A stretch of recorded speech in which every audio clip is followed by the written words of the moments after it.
Welcome back to Public Affairs on Peach. Breast cancer is the second leading cause of cancer among women here in the United States after lung cancer. A staggering 81% of breast cancers are diagnosed in women ages 50 years of age and older. Now, Carol DeSantis joining us again with Felicia Mahone, who is actually a breast cancer survivor. She lost her mother, 2 aunts, and 2 cousins to the disease, and after her battle, she's now very involved at Grady Hospital and a state leader for the Young Survival Coalition and an ambassador for the American Cancer Society. Whew, you're doing a lot. Felicia, thank you so much. Let's start with you. When did you get your cancer diagnosis? I was diagnosed at the age of 27. Wow. Actually, the same age that my mother was diagnosed with breast cancer. How did you get that? Were you going in for a regular mammogram? Did you notice something different in your breasts? No, I actually found the mass myself, just doing monthly breast self-exam, and I found the mass. And when I found the mass, I knew something was wrong. And so I went to my doctor, and they did a biopsy and found out that it was cancer. What was the feeling going on inside of you since you knew how old your mother was when she was diagnosed? Well, so you gave the history of how many people had died in my family from breast cancer, but I have a strong faith. And so I remember sitting in my car and when I learned that I had cancer, and I remember a voice speaking to me saying that, this had been a curse in your family for years, but it stops with you. That, even though your mom didn't make it, your cousin didn't make it, your aunts didn't make it, you were going to make it, and that you were going to survive. And unfortunately, it wasn't the worst thing that I had been through. I had been through 2 rapes and a home invasion. So I just took on the attitude of why not me instead of why me when I got the diagnosis. You are, when you say that, the first survivor in 20 years in your family when it came to breast cancer? Yes. So I have another aunt, my mom's sister, who was also diagnosed with breast cancer, and she survived, and her daughter was actually the one that died. But given the timeline when my mother was diagnosed, after she was diagnosed, her sister was diagnosed and died 15 months after she died. And then a couple of years later, her other sister died of breast cancer. Wow. And then my cousin, we were very best friends, she died 2 years before my diagnosis. Now, I just met your beautiful daughter. Do you worry for her? Is she going every year? How are you guys handling it for her? Well, she's my goddaughter. Okay. And her risk is not the same. Right. I actually had the genetic testing done and found out that I was BRCA1 positive.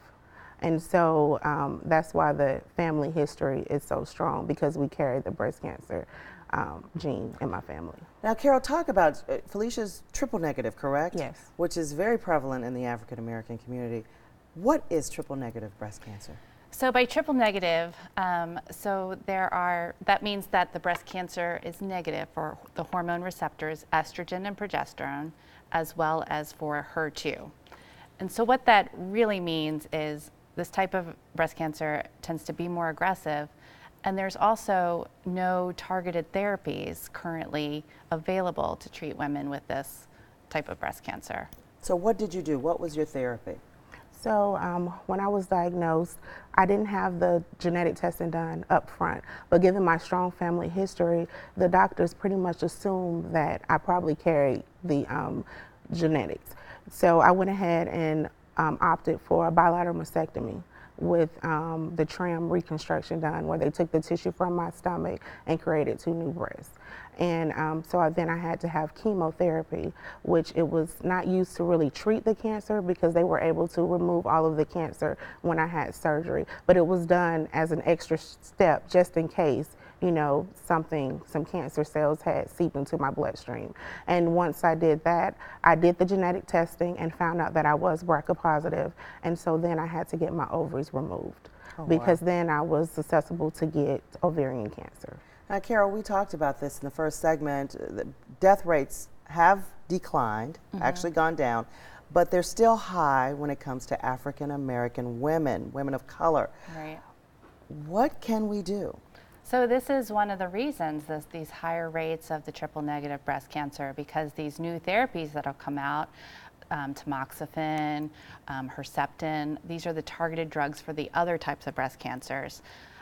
So more research is needed to find good drugs specifically for this type of breast cancer. Now, in Felicia's case, she got in there early, as soon as she Right. saw it, and got right at it. But triple negative, we know, is very aggressive. It is, but it seems that getting in there early, that you were able to find it early and that you didn't delay in seeking, bringing it to your doctor's attention made the difference for you. What are we seeing as other issues that raise those numbers for breast cancer? Well, I think there often is issues of delayed diagnosis, delays in treatment, and then treatment is hard financially, logistically, and it's hard for women, and they need support, and women that have a lot of things going on in their lives. Some women don't complete treatment, and these are issues that affect survival, and not all women have the same issues. Felicia, I need to say, you have been through so much. I appreciate your sharing and being so open and honest with us.